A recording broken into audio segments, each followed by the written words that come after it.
इस तरह क्वेश्चन आपके एग्जाम में दिए जाएंगे और आपसे कहा जाएगा कि इसका आलेख खींचें। 9th वाले को भी बोल सकते हैं, तो 9th में क्या होता है, सिंगल समीकरण होता है, इसमें डबल है। आलेख खींचे, या आपसे कहा जाएगा ग्राफ खींचे, या फिर आपसे कहता है कि ज्यामितीय विधि से, है ना, ज्यामितीय विधि से हल करें या ज्यामितीय निरूपण करें। तो इस तरह से क्वेश्चंस आपके एग्जाम में आते हैं। तो चाहे क्वेश्चन कैसा भी हो, इन तीनों को कॉम्बिनेशन देख लीजिएगा कैसे पूछ रहा है, और तब आपको बनाना है ये पूरे 5 नंबर का सवाल। बहुत ही सिंपल तरीके से देता है। ये करने के बाद हम लोग स्टार्ट करेंगे अपना चैप्टर 3.1। तो आइए इसको देखते हैं कि इसका ग्राफ कैसे खींचना है हमें। तो सबसे पहले अगर इसका आप ग्राफ खींचना चाहते हैं, इसका आलेख बनाना चाहते हैं, तो सबसे पहले आप इसमें से x और y का मान पता करिए, और करने के बाद ही हम कर सकते हैं। तो आपको याद होगा कि मैंने बेसिक कॉन्सेप्ट वीडियो नंबर 3 में मैं आपको बता चुका हूं कि x और y का मान कैसे निकाला जाता है। फिर भी आइए देखते हैं इसको कैसे बनाना है। सबसे पहले हम लोग देखिए, यहां इक्वेशन नंबर 1 कर देंगे, इक्वेशन नंबर 2 कर देंगे। यहां लिखेंगे क्या, समीकरण, ध्यान से देखिएगा, समीकरण 1 से, ठीक है। तो समीकरण 1 से मैंने लिखा, तो समीकरण 1 को आप नीचे उतारो, 2x + 3y = 5। ओके, अब करना क्या है कि इसमें से x पक्ष को, x वाले को आपको बराबर के इधर ही रहने देना है और बाकियों को उधर भेज देना है नियम पूर्वक के साथ, ठीक है। जैसे 2x को हम यहां रख लिए, = 5 उतर गया हमारा, बराबर के उधर 5 था, अभी भी है। 3y प्लस में है, बराबर के उधर कौन सी में हो जाएगा, तो -3y आपका हो जाएगा। अब किसको भेजना है, 2 को भी भेजना है उधर, केवल x यहां रखेंगे तो ज्यादा बेटर होगा। x = 5 - 3y अपॉन क्या हो जाएगा, 2 यहां देखिए गुना के रूप में है, तो यहां क्या हो जाएगा, भाग के रूप में हो जाएगा। बस अब आपको करना क्या है, इसका सारणी तैयार करना है। चलिए तो इसका हम सारणी तैयार कर लेते हैं, ठीक है। इसका सारणी बनाते हैं। सारणी बनाने के लिए देखिएगा ध्यान से, स्पेस की प्रॉब्लम है थोड़ी सी, बस मैंने 2 ही खंड इसमें बनाया है, 3 खंड भी बना सकते हो, 4 बना सकते हो। यहां आपको x और यहां आपको y लिखना है, या फिर उसको ऊपर भी कर सकते हो, कोई दिक्कत आपको नहीं है। चलिए अब इसको करेंगे क्या, हम लोग इसको भरेंगे। भरने के बाद हम इसको ग्राफ खींचेंगे। कैसे, क्या करना है, y के स्थान पर, वीडियो में तो पहले बता ही चुके हैं, y के स्थान पर आपको मान पुट करना है, लेकिन ऐसे मान को पुट कीजिएगा, मैं तो ये कहूंगा कि छोटा से छोटा मान आप रखो। जितना छोटा मान रखोगे ग्राफ आपका उतना जल्दी और अच्छा से बनेगा। एक मान को यदि आप इस में अगर ले लिए, जैसे 1 आप ले लिए, 2 ले लिए, तो दोबारा आप इसमें इसको 1 या 2 नहीं ले सकते, दूसरे समीकरण में ले सकते हो, इसमें आपको नहीं लेना है, ठीक है। तो छोटा से छोटा मान रखने की कोशिश करो। और दूसरी चीज कि जब भी आप y का मान रखिए तो ये कोशिश होनी चाहिए आपकी, प्रैक्टिस करिए कि जब y का मान हम रखें तो इसका पूरा हिसाब किताब करने के बाद में दशमलव में आंसर हमारा नहीं आए। अगर आता है तो भी कोई दिक्कत नहीं, बन जाएगा, बनता है, लेकिन नहीं आए तो आपको परेशानी नहीं होगी। तो मैं क्या करता हूं कि y की जगह पर मैं सबसे पहले 1 लेता हूं। चलो y का मान 1 ले लिया, यहाँ पे y का मान 1 है लिया, तो यहाँ गुना का चिन्ह छुपा आपको पता है, तो 1 से 3 में गुना करो तो -3 होगा। तो -3 को 5 में से घटा दो तो क्या बचेगा, 2 बचेगा। उस 2 में इस 2 से भाग दो, क्या आएगा, 1। तो 1 किसका आंसर आया, x का। तो x के सामने क्या लिखेंगे, 1। देखिए दशमलव में आपका आंसर बिल्कुल नहीं आया। तो यदि इस तरह सोच के अगर आप रखते हो तो आप अच्छे तरीके से अपने आलेख को बना पाओगे। अब y के स्थान पे हम रखने जा रहे हैं -1। आप कुछ भी रख सकते हो, आपकी मर्जी। देखिए ना, तो -1 रखेंगे, तो यहाँ -1 है, देखिएगा 5 - 3 और गुना -1 हमने यहाँ पे रखा y के स्थान पे। तो ये 5 आपका उतर जाएगा, और -3 × -1, तो माइनस में क्या हो जाएगा, प्लस 3 एकम क्या होगा, 3 बाई क्या हो जाएगा, 2। तो 5 और 3 कितना हुआ, 8 में 2 से भाग लगेंगे, क्या आएगा, 4। यानी 4 किसका मान निकला, x का। तो x के सामने क्या देंगे आप, 4 देंगे। तो ये 2 खाने आपके भर चुके हैं, 2 खाना भर गया है। अब आप चाहे तो 2 खाना से भी अपना ग्राफ खींच सकते हैं, क्योंकि एक रेखा को खींचने के लिए आपको 2 बिंदु काफी है, 2 बिंदु कम से कम होना चाहिए। आप आराम से रेखा खींच सकते हैं, और यही हमको इस पे करना है।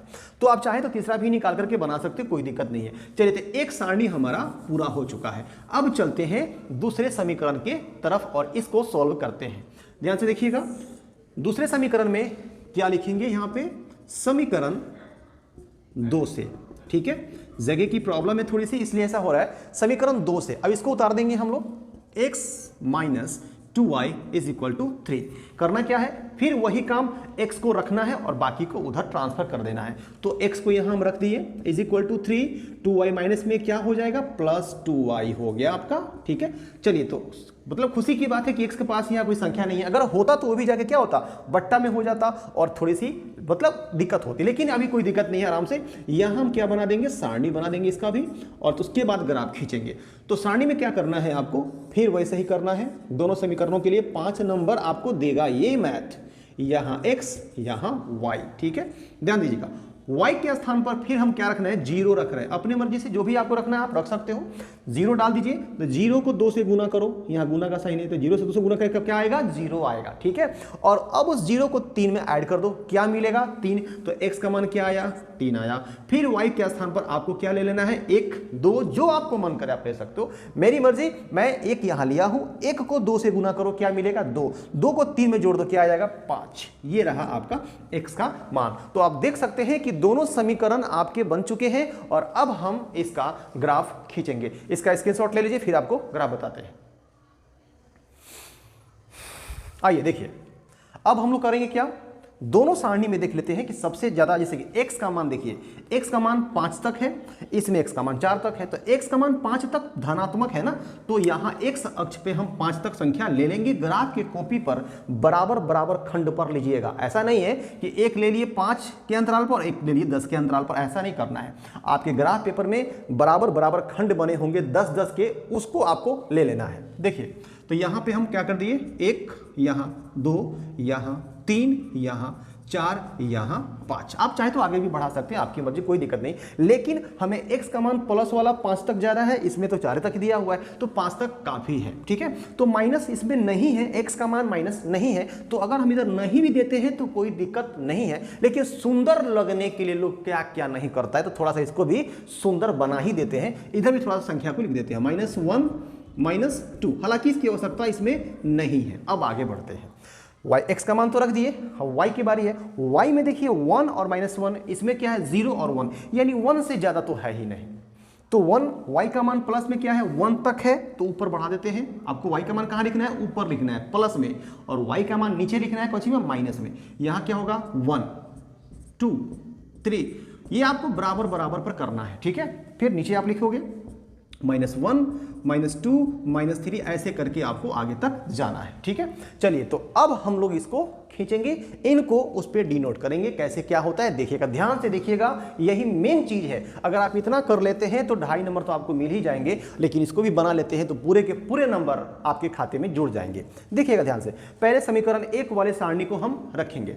क्या कहता है, x का मान 1, y का मान भी 1, देखिएगा दोनों धनात्मक है, ये भी प्लस में है और ये भी प्लस में है। इसके पहले वाले वीडियो में मैंने आपसे बताया था कि ये दोनों प्लस वाले होते हैं तो उसका बिंदु कहाँ लगता है, इस तरफ में लगता है, तो जाहिर है कि इसका बिंदु उधर ही लगेगा। तो x का मान भी 1, तो x का मान 1 देखिए प्लस में यहाँ पर है, माइनस नहीं खोजना है हमको, प्लस खोजना है, तो प्लस वाला 1 यहाँ है। y का मान +1 यहाँ है, तो इस एक के मुड़िया पर इसके ठीक सामने बूंदा यहाँ लगाना है आपको और लिखना है 1,1। ठीक है, अर्थात x का मान 1, y का मान भी 1 आपका हो गया, एक बूंदा हमने दे दिया।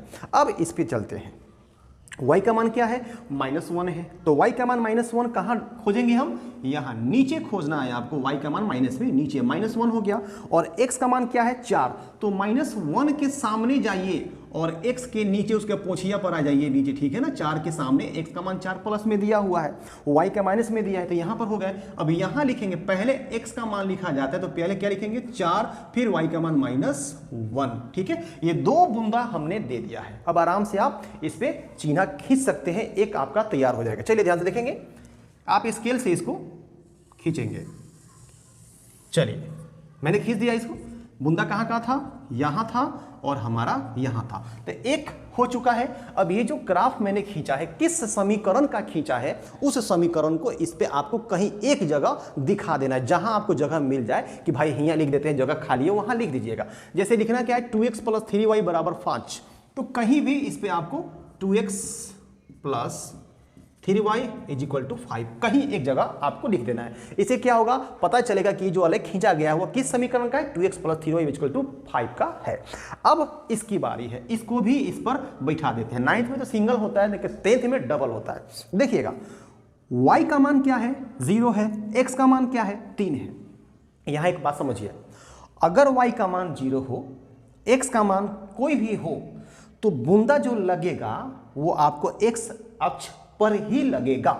y का मान अगर 0 हो तब और x का कोई भी मान हो, बूंदा उसी पर लगेगा। जैसे y का मान 0 है, x का मान 3 है, तो y का मान 0 है और x का मान 3 है, तो बूंदा हमको इसी पर 3 पर ही देना है, x के मान 3 पर। ये बात आप याद रखिएगा। अगर यहां 3 होता y का मान, x का मान अगर 0 होता, तो बूंदा हम कहां देते, y के मान पर बूंदा देते, यहां पे। समझ में आ गया होगा। चलिए अब बढ़ते हैं आगे, इस बूंदा का नाम दे देते हैं। पहले क्या है आपका x का मान लिखना है, तो पहले 3 लिखेंगे, फिर क्या लिखेंगे 0 आपका y का मान। दूसरा है y का मान 1 प्लस में है, तो 1 यहां पे है, और x का मान क्या दिया है 5, तो 1 के सामने जाइए और इसके 5 के सामने, इसके ठीक सामने 1 के सामने 5, बूंदा आपका कहां जा रहा है, देखिए बूंदा इसके ऊपर यहां पे हो रहा है, ठीक है। अब यहां पे लिखेंगे, पहले क्या लिखेंगे 5, फिर क्या लिखेंगे 1 y का मान, दोनों बूंदा आपका तैयार हो गया। अब इन दोनों को पकड़ के फिर खींच लीजिए, देखिए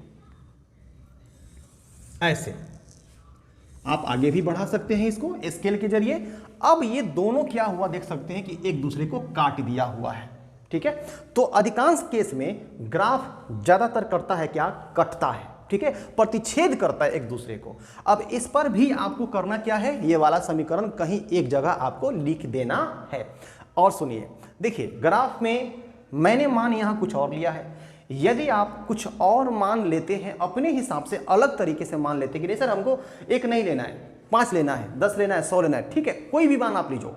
अगर आप मान लेते हैं और ग्राफ खींचोगे, तो जैसा ग्राफ मेरा आया है वैसा ही ग्राफ आपका भी आएगा, गारंटी के साथ। कोई बच्चा अगर दूसरा मान लेके बना रहा है, इसमें सारणी में आपने दूसरा मान लिया है, परंतु जैसे ही आप ग्राफ खींचोगे तो उसका और आपका दोनों का ग्राफ सेम होगा, तो समझिए कि हमारा बिल्कुल क्या है, सही है। तो इस तरह से ये बिल्कुल आपका सारणी जो है कंप्लीट हो चुका है, ग्राफ सही हो चुका है। इसको कंप्लीट कीजिए और हमें बताइए। चलिए मिलते हैं अगले वीडियो में 3.1 को लेकर, तब तक के लिए जय हिंद।